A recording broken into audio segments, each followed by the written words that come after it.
Joining us on the Squawk line is consumer advocate Ralph Nader. He is the author of Collision Course.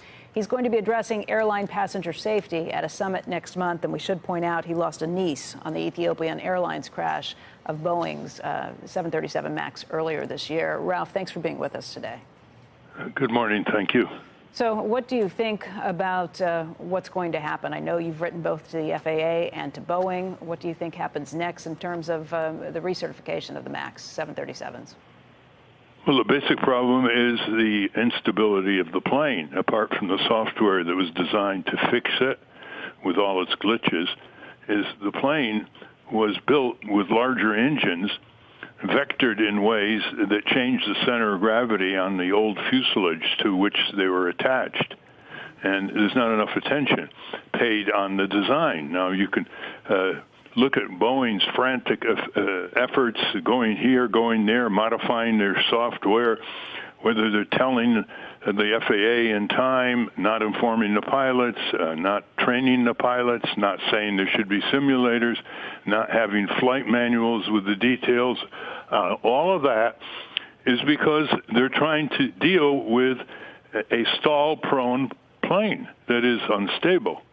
And so I think the House and Senate committees have missed the boat so far.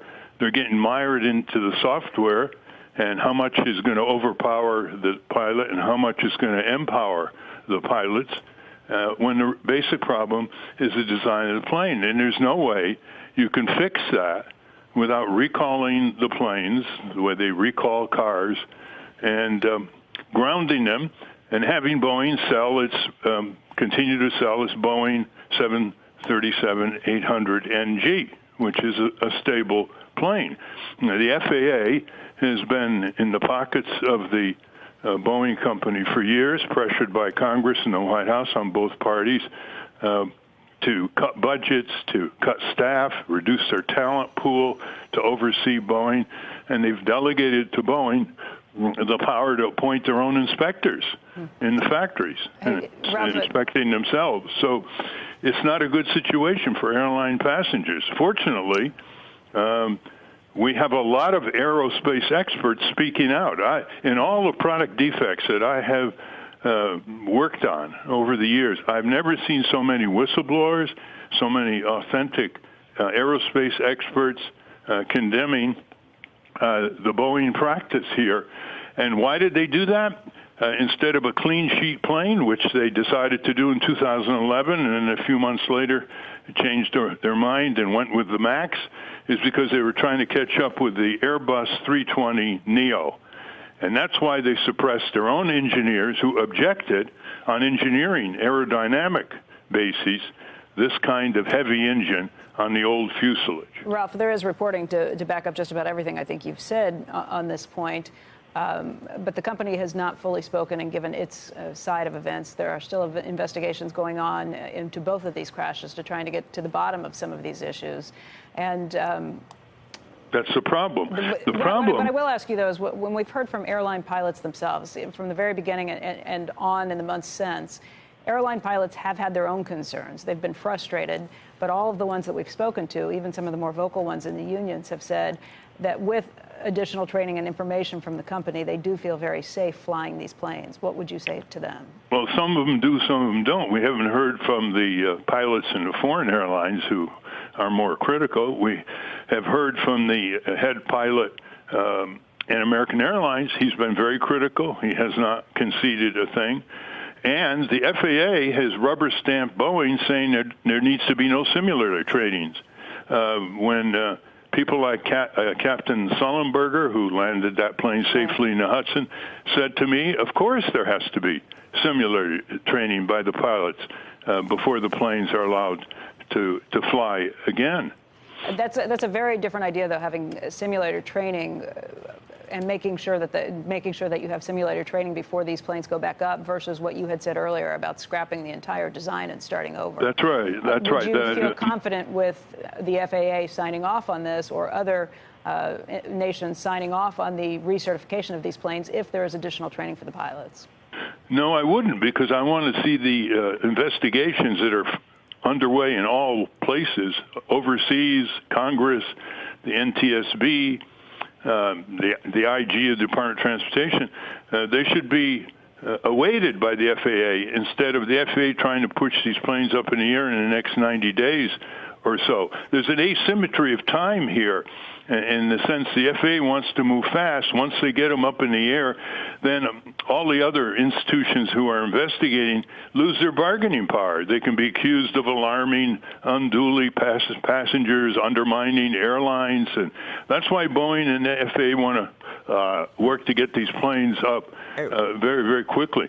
You know, Boeing had a good record for 10 years or so, but that does not allow Boeing to have any free crashes that are preventable by standard aeronautical safety stability. I mean, there's been known for years. Ralph, to the extent that you believe the FAA is too close to the airline industry, how would you structurally change the system?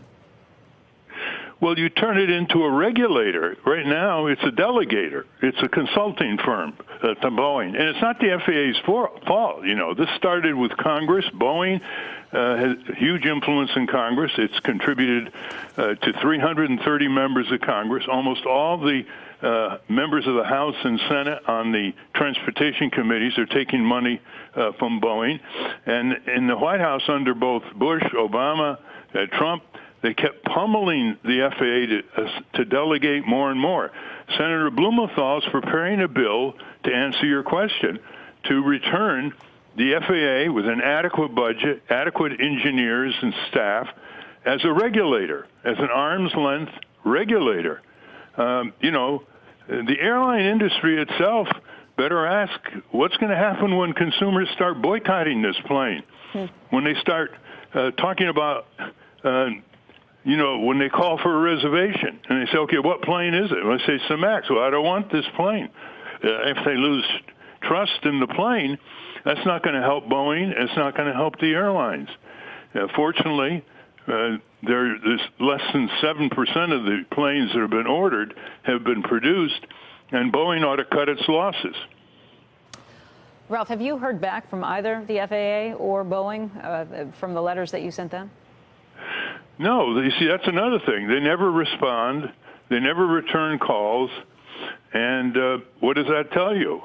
It tells you that whether it's Flyers' Rights, the prime consumer group representing airline pilots, the head of it is on the FAA Advisory Committee, Paul Hudson, and they don't respond to him as well. The advisory committees have almost no airline passenger representative, like Bill McGee of Consumer Reports, knows what he's talking about. He's not in any of these situations. And I just heard that Senator Wicker, who's the chair of the Senate Transportation Committee, has said that he's not going to call on Boeing to testify until the plane is recertified and sent up in the air. I mean, what kind of attitude is that? You wait until it goes up, and then you question Boeing. Now, David Price, the subcommittee chair in the House from North Carolina of the appropriations for the FAA, told me, he said, you have 8 iterations of the 737 plus the MAX. At what point does it become a new plane, which has to be certified as a plane, not just certifying the software, but certifying it as a new plane? Now, that's a pretty authoritative source. He's the one who's in control of the appropriations of the FAA, and they just brush him off.